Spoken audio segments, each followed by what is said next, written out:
All right. Good morning again, everybody. I think we're working here. So, I think I posted a title for this morning's talk on the website as, what did I call it? Not the Hero's Journey. So there's the light-hearted version of where that comes from. When I was in my teens in the UK, there was a TV show that came on called Not the 9 O'Clock News. And it came on BBC Two opposite the 9 o'clock news. So for those who found the news really dry, there were 4 comics in sort of a Python-esque kind of way who were very funny. And Mel Smith, if you remember The Princess Bride, Mel Smith was the funny old guy who was like the assistant down in the Count's torture room under that tree. And I think Rowan Atkinson actually got his start there as well. Anyway, so that's the not the 9 o'clock news, so not the hero's journey. The more serious version of where that comes from, on Thursday evenings, for several months now, we have spent a lot of time reading poems of enlightened women. So those are from the Chinese tradition and from the Indian tradition. And there's a very different flavor in those poems and in the stories they tell and in the practices and experiences they talk about than we get in a lot of the canonical and more modern written teachings in Buddhism that we find. So somebody on one of those Thursday evenings said, I'd like to think some more about that. Gareth, can you think about that and talk about that? So that's what this is about. So first, the hero's journey. Many of us have come across that in Joseph Campbell's The Power of Myth, where he talks about the hero's journey.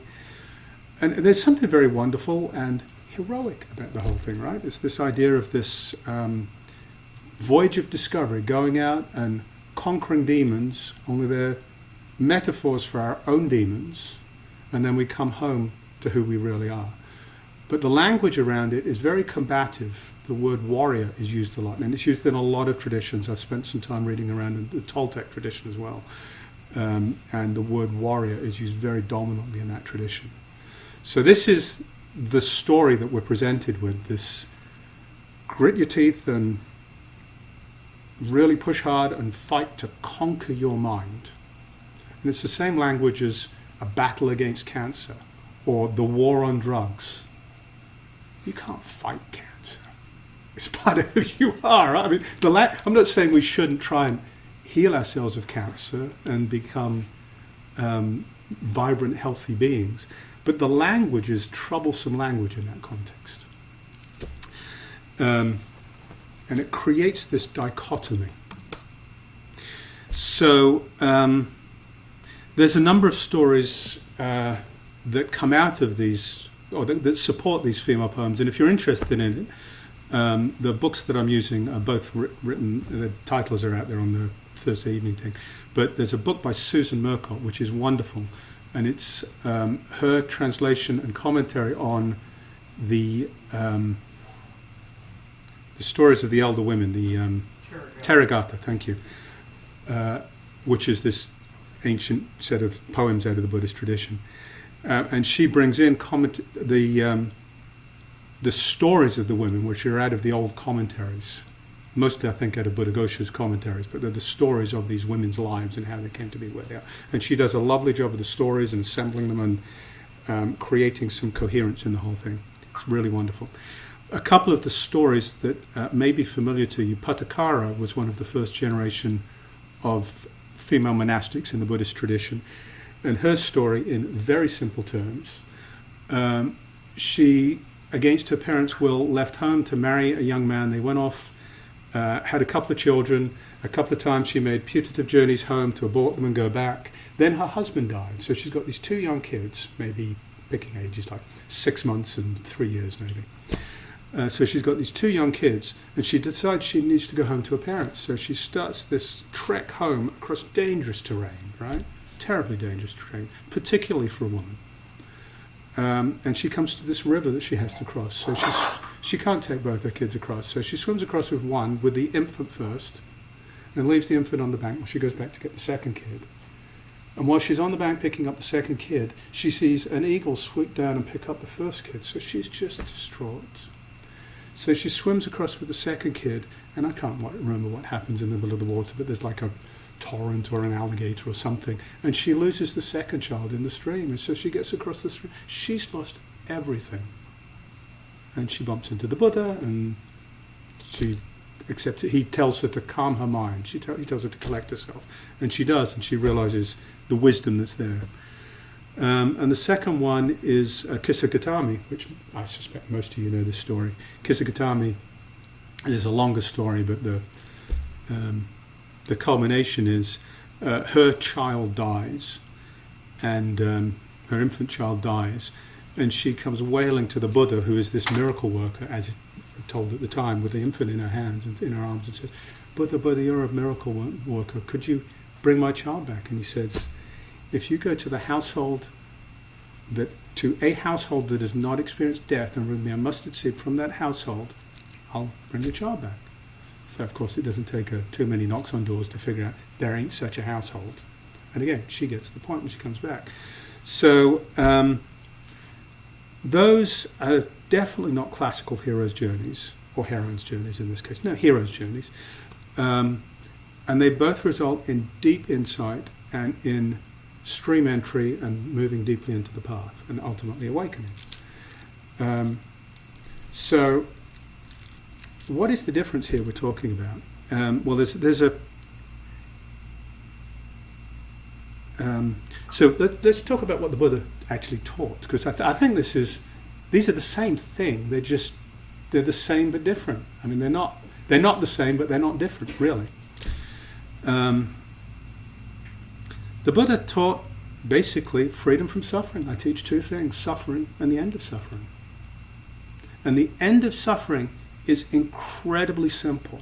It is so simple that when Shunryu Suzuki, founder of the San Francisco Zen Center, woke up, he said, I was so disappointed because it's so ordinary.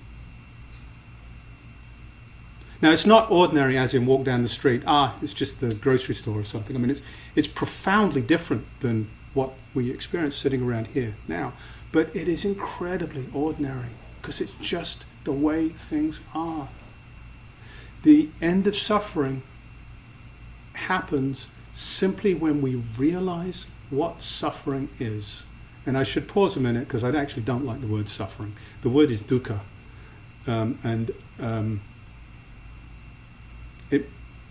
Tanisara Bhikkhu translates it as stress, which I actually like. It's a much nicer translation. And we can feel, I like that because we can feel stress arising in our body. When we start to get irritated, when we start to get angry, when we start to feel ourselves attached, when we start to think we need to say something, we can feel a tightening. We can feel stress happening. We know what stress feels like. And if we become increasingly subtle in our practice, we can feel that stress in a more and more subtle way. So stress is a good translation. Uncertain, unreliable, these are also useful words to talk about this. The end of this simply happens when we realize what it is and how it happens. And how do we do this? We slow down and we look at what's going on. So here's another story. This is Deepa Ma. Deepa Ma was an utterly remarkable woman. There's a little book out there which is the only preserved version of her teachings that I know of. So if you just look up Deepa Ma, you'll find this one little book, and it tells the story of an utterly amazing woman. So she was born early in the 20th century in what is now Eastern Bengal. At the time it was India. At the age of 12, against her will, she was married. And the tradition there is you go live in your husband's family's home. So at the age of 12, she was shunted off to live in her husband's family's home. At the age of 14, she and her husband, so she was hauled along, moved into Myanmar, which is right next door. And so she didn't know the language, she didn't know anybody, she was stuck at home doing woman's work at home, which included trying to have children, which she wasn't very good at. So I mean, this was like an ongoing thing. And her husband actually went home and told his parents at one point in this relationship, he said, look, having children wasn't a promise that I asked her to make to me when we got married. So it's not a reason to end this marriage. Her husband sounds like he was altogether a pretty good guy. He was very supportive of her. But nonetheless, a really incredibly difficult situation for her. So I think she was 35 when she had her first child. Wow, wonderful. I think it was a boy. It died in infancy. Distress, trauma. A couple of years later, she had another child. It was a girl.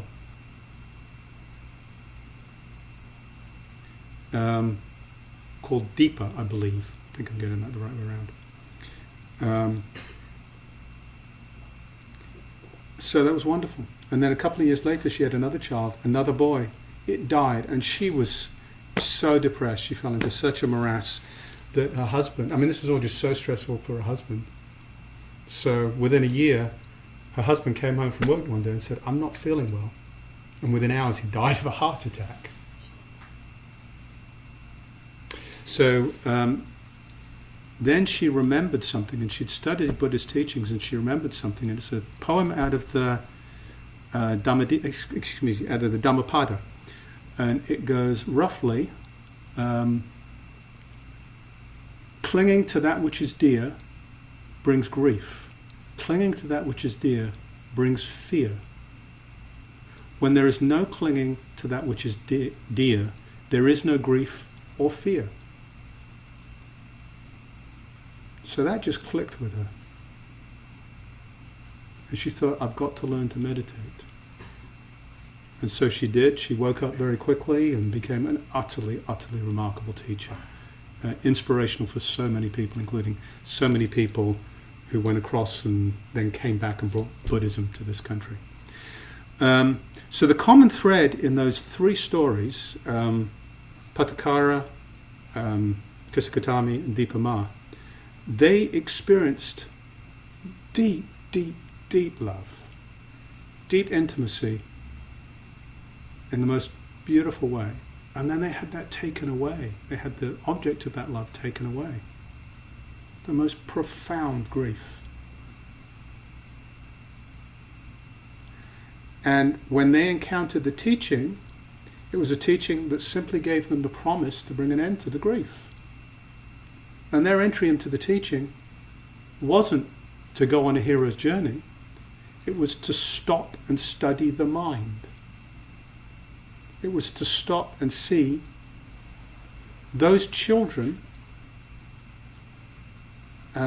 Yes, they're children, they're human beings. We're all here in this room together. I mean, we don't take that away. And in the world in which she lived, each of those three women, they were objects of her mind. The attachment to them was something that happened in her mind. Her world, for each of us, our entire world happens in our mind. Now we can have philosophical debates about what the real universe is and how the minds all work together. Those are philosophical debates. For each of us, direct experience is our world, our universe, is entirely and exclusively what happens in, I'm going to change the word mind, what happens in chitta, which is heart-mind, which is a word that's used in most of the Buddhist world instead of mind. They don't have this separation. So when you read people talking about training the mind, they're actually talking about training chitta, which is training heart-mind. Most of us in this country, when we talk about where our identity exists, we will say right here, because that's what we're raised to believe, and that's how we see ourselves. In China, as I understand it, probably in Vietnam too, it's here. We locate identity, chitta, here. And I understand in India, it's much more, it's even lower, it's abdominal. So this identity, where we locate ourselves, is a very subjective thing. And but it's where we exist. It's where our world, our universe exists. It's where we center this identity. So release from suffering happens precisely at that place where we are right now. So the journey isn't going anywhere to find ourselves. The journey is just stopping and looking right now. And most of us don't have spouses who died and children who died. Many of us do. But most of us don't have that. So we don't have that depth, that immediate depth of suffering. But we have our own suffering. We know loved ones who have died. We have encountered enormous grief in our own lives in different ways. So we have the raw material to do the work. And it is simply slowing down and looking and seeing. Relief from suffering, or relief from dukkha, a way that that's often looked at is relief from greed, anger or hatred, and delusion, which are the three poisons. And they show up in different ways. I mean, they're in the feeling tones. They're aligned with pleasant, unpleasant, and neutral feeling tones. They're really foundational. Elements of very foundational Buddhism. So it's not just three words that come out at random. Greed, anger, and delusion. Greed, anger, and delusion, if you think about it, this clinging to the life of an offspring, clinging to the life of a spouse, that is greed.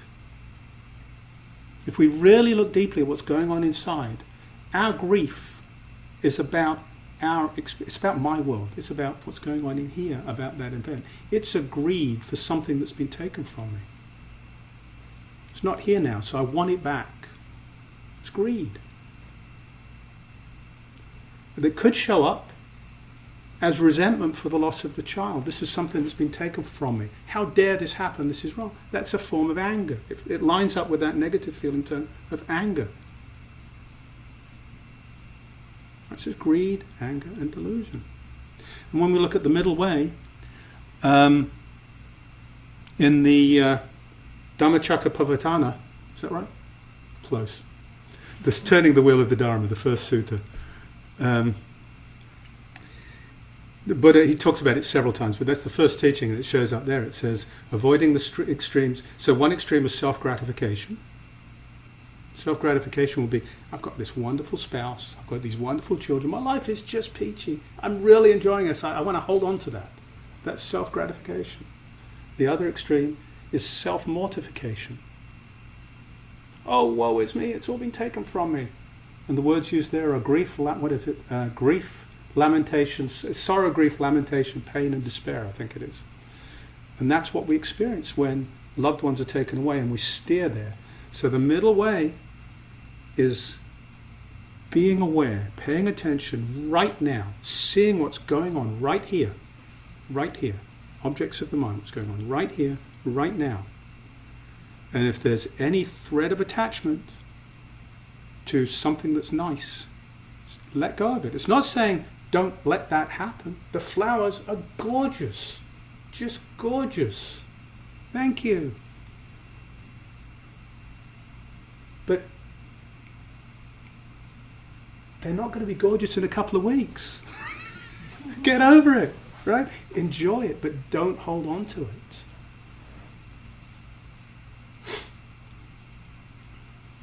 The Brahmaviharas, we've spent a lot of time practicing with the Brahmaviharas, and I just realized recently that the Brahmaviharas actually line up with grief, with greed, anger, and delusion, if you think about it. Metta, karuna, kindness or goodwill, and compassion. Those are antidotes for anger. If you feel compassion or you wish kindness towards somebody, you're obstructing any feeling of anger towards that person. So it's a beautiful thing to offer, and it's a beautiful energy in the world, but it's also an antidote for any feeling of anger. Mudita, usually translated as sympathetic joy, or just joy. That is joy in the presence of everybody else's joy. That's an antidote for greed. I'm delighted you're happy. I'm delighted you won that. I'm delighted that the world's turning out great for you. There's no, it's not, I want some of that myself. It's an antidote for greed. Upekkha, equanimity. Equanimity aligns with delusion. It's what happens, it's a more neutral way of being in the world. It's not being affected by ups and downs. So it's being very aware of the ups and downs. It's being very aware of people's successes and failures, people's joys and pains, but not being affected emotionally by them, not being affected by them. So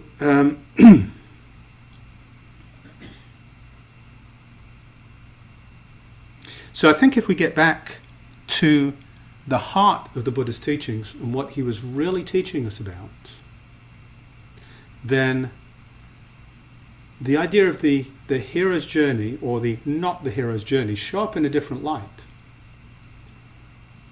There will certainly be people for whom that, actually there's another piece I need to do before I get there, which is right effort.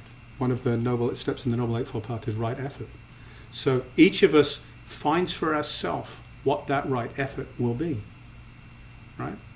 Don't push too hard, but make sure you're pushing enough. And we find that balance ourselves. So for some people, engaging and energizing with a more forceful approach to the practice, taking on koan practices in the Rinzai tradition, for example, going on really long retreats, dark retreats, whatever it is, more intense, fierce practices which you can align the word warrior with. For some people that will be really strong and supportive and helpful. And for other people, a gentler practice, which is just recognizing all I need to do is stop, pay attention, and see what's going on. See that my dukkha is just a story. It's a story, and it's a beautiful story, but it's not me. And I change my relationship with it when I realize that. So these are two, they're not even, these are the extremes, but it's not like those are the only two. There's a gradation between these two. It's recognizing what the teaching is really pointing us at and feeling our own degree of right effort as we move in that. So that's what I got for you. Questions, comments, thoughts, folks?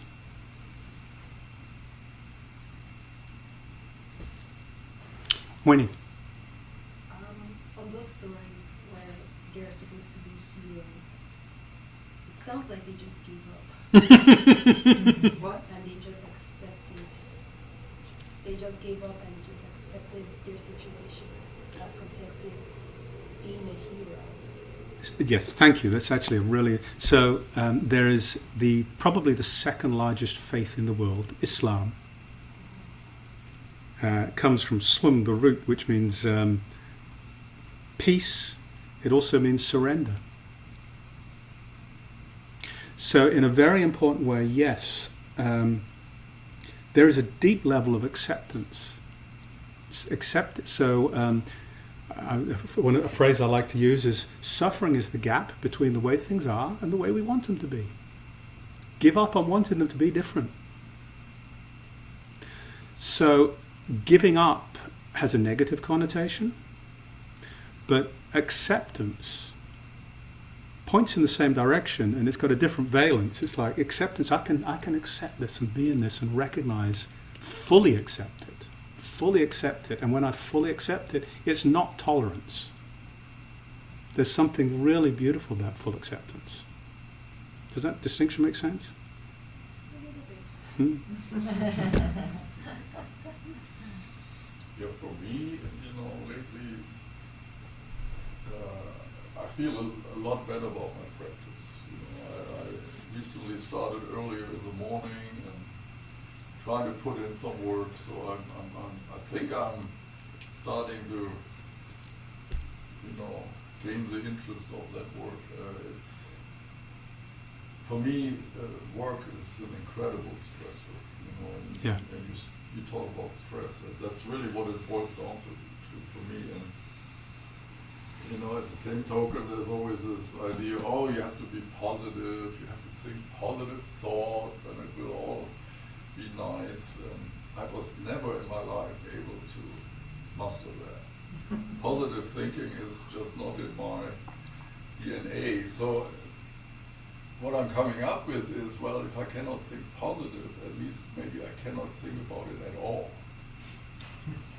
About my work, my projects, my staff, my toxic boss, all of this. No, let's not even go there until I have to, right? Until it actually shows up. So that's what I'm working on. Thank you. So there's a lot of important points in there, Marcus. Thank you. One I will pick up on is however we engage in this journey, one of the things we need to learn is how to do so skillfully. And to jump in beyond our capacity to deal with stuff is unskillful. So if we're in a situation where there's really, really difficult people, then to jump right into the middle of that and try and practice in the middle of that is going to be too much. But if we've got a situation where there's a lot of difficult people, then there are going to be times when we're reflecting on them when we're on our own, like when we get up in the morning or when we get home at night and we want to punch a hole in the wall. So we're on our own, and that's a safer, more controllable space for us to be in. And that's kind of on the edge of our practice. So where we can start working with these things is on the edge of our practice. And we can let these come up. And again, they're just coming up in our mind. And as we let this come up in our mind,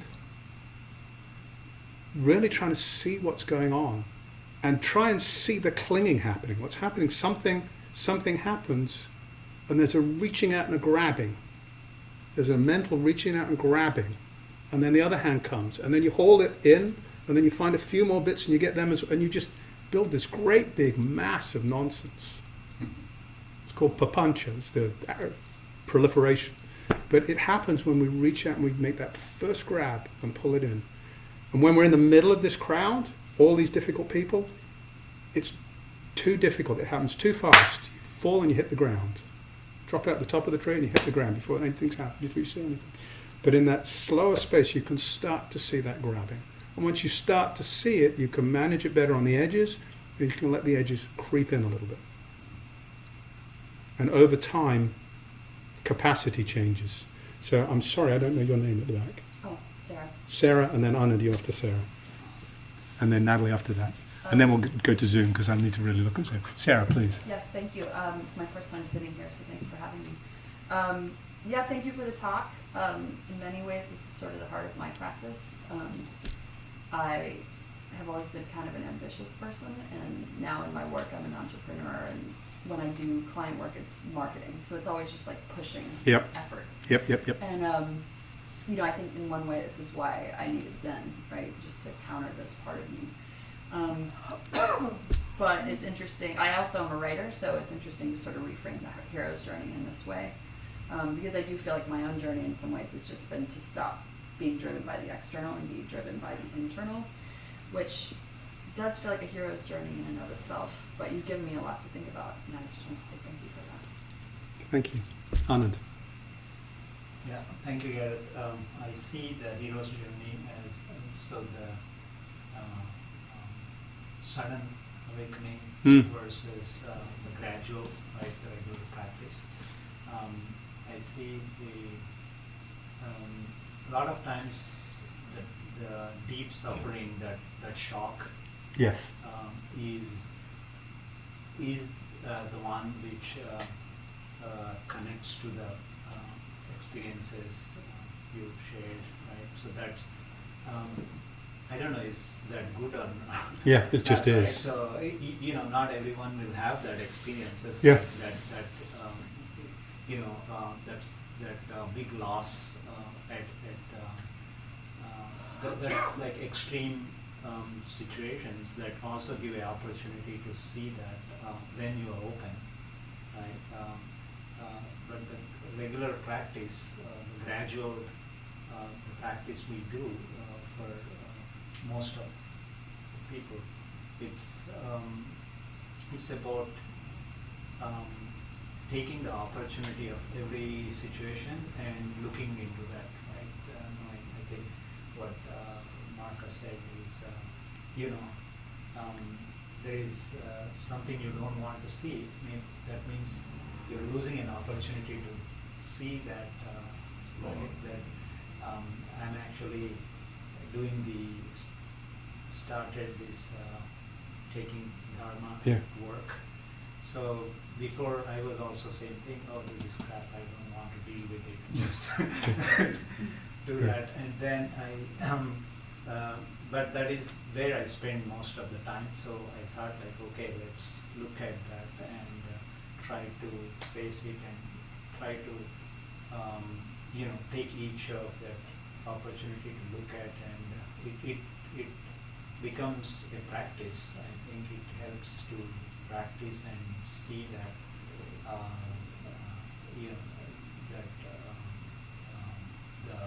the way things are. Right? That is something. I mean, it needs a courage also to courage to look into it. Like if there is a problem, look into it instead of turning away. I just wanted to share that. Thank you. So I'll say two things and then Natalie. So thing one, yes, this wasn't an intentional and advertised plug for Anand's Saturday morning session, but do look it up. It's Taking the Dharma to the Workplace. And that's where so many... Recorded? Yeah, well, we should record it, yes, but come, because then you can join in the conversation too. I thought that happened. No, it's once a quarter. It's an ongoing series every quarter. Oh, okay. And this is where, for many people, and for me for much of my life as well, this is where our greatest difficulties show up. So how to bring our practice into that place is really important. So encourage you to look at that and consider attending that Saturday morning session with Anand. The second thing is the sudden and gradual. In the same way that we can set up these artificial extremes of the hero's journey and not the hero's journey. And when we look at what we're trying to do, it's actually, there's a continuum in there. And it's really about effort, about right effort. In the same way, sudden and gradual, they're set up as a dichotomy, but I don't think you can really separate them. Because in order to have, and it's not about sudden practice and gradual practice, it's about sudden awakening and gradual awakening. In order to have sudden awakening, you have to have some kind of sustained practice. And gradual awakening actually happens as a series of jumps. It's not like this continuous, yes, there's a smoothness over time, but it is punctuated by these shock moments where something jolts. It could be, where's the thing? And something like that can really cause the bottom to drop out when you're sitting still in a meditation room. So, avoiding the extremes. And there's an alignment. I don't think they're quite on top of each other, but it's the not extremes as well. Natalie. Yes, there was a comedy skit in one of the comedy shows about that's a character, a German intellectual that was extremely negative. Was just spewing negativity about everything and analyzing and everything. And they, in the skit, they, brought to his attention, like, why are you like so negative? Like, you should be so positive. That, would bring you so much health benefits and stuff like that. And so as he's trying to be more positive, he's starting to die. And then he snaps back to negativity and is very quirky, very alive, and it happened like a while.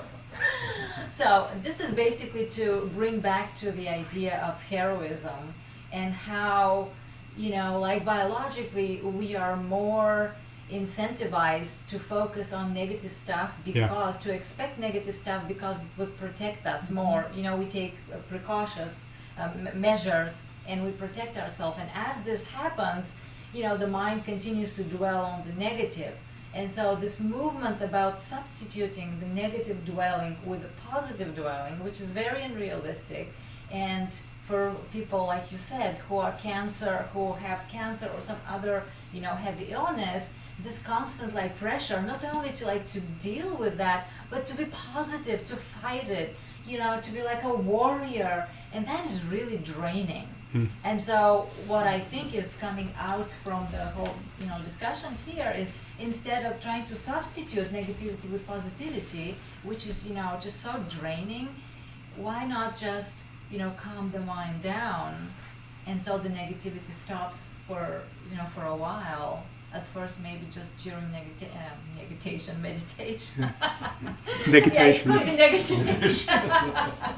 During meditation, and then that would, just like stop, and then I guess you would try to say like, what am I going to do now? So where I'll go with that, Natalie, thank you, is the way, whichever flavor on this continuum we choose to go down, what this is about as a practice is slowing down and seeing what's going on in the mind, whether it's positive or negative. It doesn't matter. Whether we're biologically skewed one way or the other is interesting and is worth noticing. But either extreme works the same.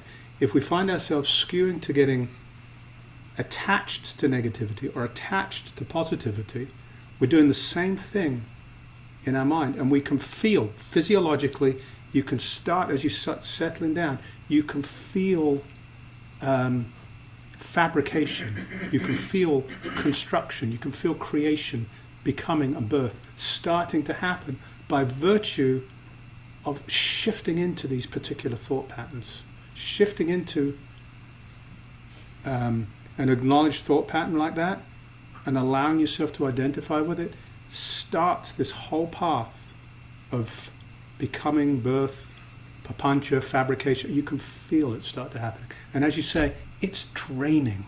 It's just draining. And that's, once you start recognizing what it's like to not be doing that, it's so freeing. It's why would I do this other stuff anymore? This is so liberating.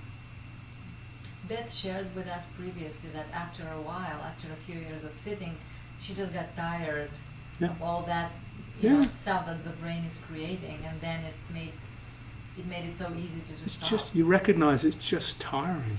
It's just, it's exhausting. So let's go to Zoom. Anybody on Zoom? Tom.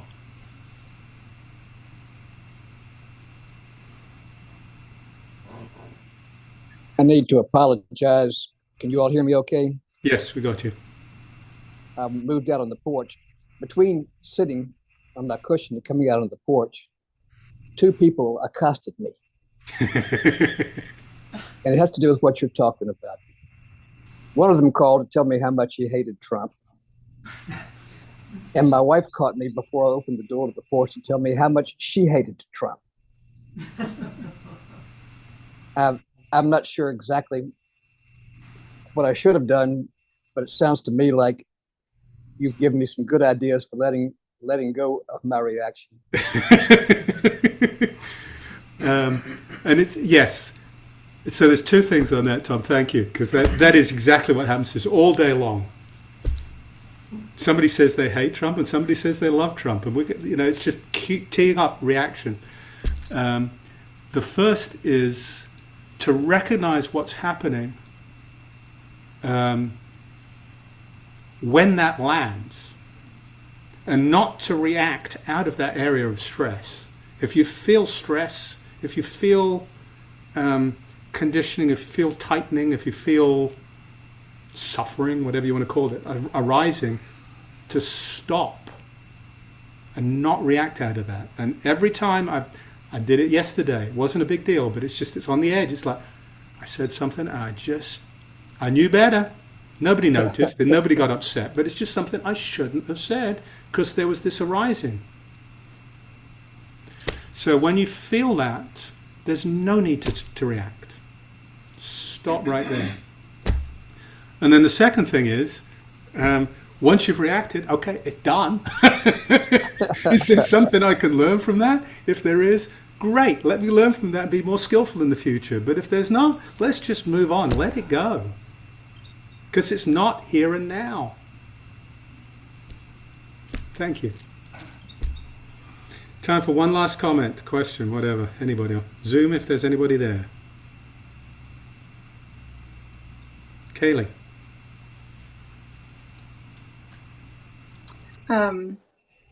I've been gardening a lot recently, and this is only my second real garden. And I'm learning a lot. And one of the things I'm learning relevant to my practice is this idea that like you said, the sudden, that I look at other people's gardens and they're like, I transformed this space in 2 years to, beautiful lush garden. And then learning that they've been gardening for like 20 years. So it's not sudden at all. And looking at all my failures and the hundreds of plants I've already killed, and just being a little more gentle with myself, and just using those opportunities to learn. And I think that has been the most valuable lesson I've learned for not just my garden, but my practice as well. So Thank you for sharing that, Kaylee. I know that will be encouraging for other people as well, because I can think of a couple of other stories out there which align very closely with yours. Setting up these expectations and, oh my goodness, I've failed. Yeah, so thank you. Let's actually, before we save some beings, there's something I want to spend just a couple of minutes talking about, and I'll talk about it before we save beings, because it is about practice, which is, I sit up here and I do a lot of talking and I arrange a lot of activities and so forth, but this is your Sangha, and it needs to be your Sangha, and you need to own it. And the way everybody owns the Sangha is by participating in doing something in the Sangha, some kind of activity, some kind of engagement. A year or so when I stepped into this role, it was intentionally, the role being guiding teacher, I did so intentionally, taking on a lot of the admin, a lot of the organization, a lot of the day-to-day stuff, because we were in a place where somebody needed to do that, and there were some people who were burned out, and it fit at the time.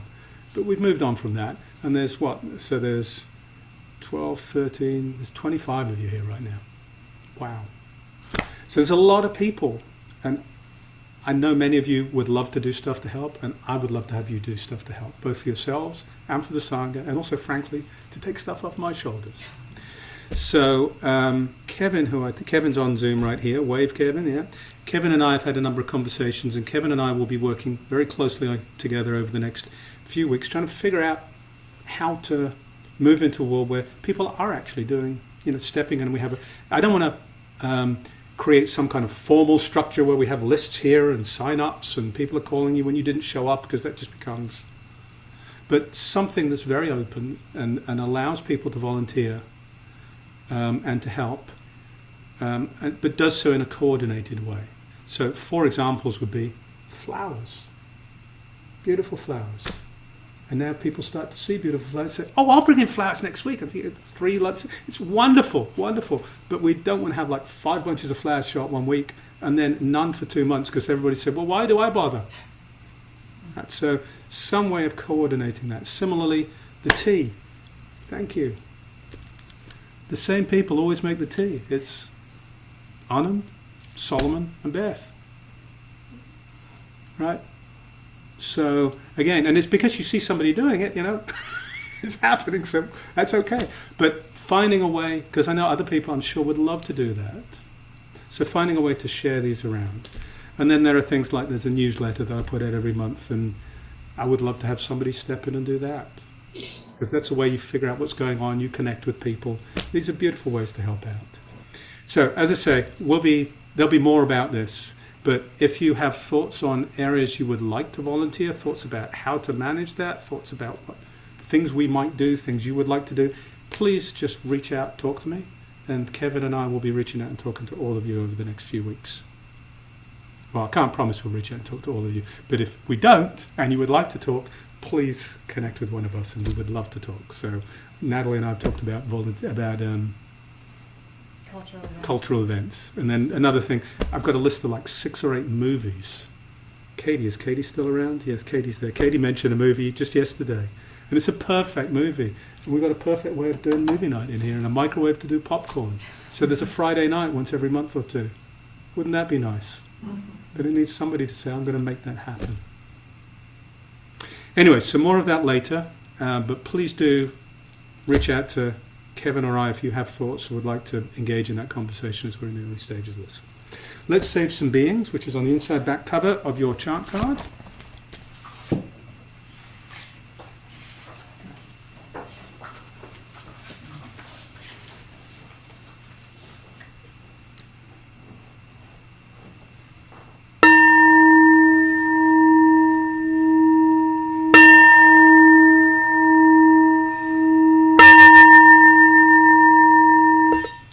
Beings are numberless, I vow to awaken them. Delusions are inexhaustible, I vow to end them. Dharma gates are boundless, I vow to enter them. The Buddha way is unsurpassable, I vow to embody it. Beings are numberless, I vow to awaken them. Delusions are inexhaustible, I vow to end them. Dharma gates are boundless, I vow to enter them. The Buddha way is unsurpassable, I vow to embody it. Beings are numberless, I vow to awaken them. Delusions are inexhaustible, I vow to end them. Dharma gates are boundless, I vow to enter them. The Buddha way is unsurpassable, I vow to embody it. Bruce. Announcements. Okay, and there is a schedule of events in the box and out on the table. So if you can't remember everything I've said this morning, pick one up on your way out. Okay, so starting this evening, 6:30, we have the mindfulness practice in the Plum Village tradition with the Peach Blossom Sangha right here. I wrote it down this week. You did well, I'm impressed. Yes. So 6:30. Tai Chi on Tuesday with Marcus. Wednesday, a reading group. Last week of a book on karma, which Katie's facilitating. And then 2 weeks' time we'll be doing Tinisaros with each and every breath. Okay. And Thursday will be the evening practice with Gareth. And also on Saturday, May the 4th, it's a new event, Saturday evening restoration yoga with Clay. So I'm not sure what that's about, but you can find more about it on the website. Okay, and we'll have a one-day retreat, a day of silence with Gareth on May the 11th, and then I guess this is a half day, several hour study session with Gareth, the fire sermon on May the 25th. And on May the 4th, understanding the Diamond, did I already say that? No, Understanding the Diamond Sutra with Gareth. That would be Saturday at 10. And then on May the 18th, Anand is going to do another training, taking our practice to the workplace. That would be 9 o'clock on the 18th. And then a reminder that we'll be doing another precepts ceremony on July 21st.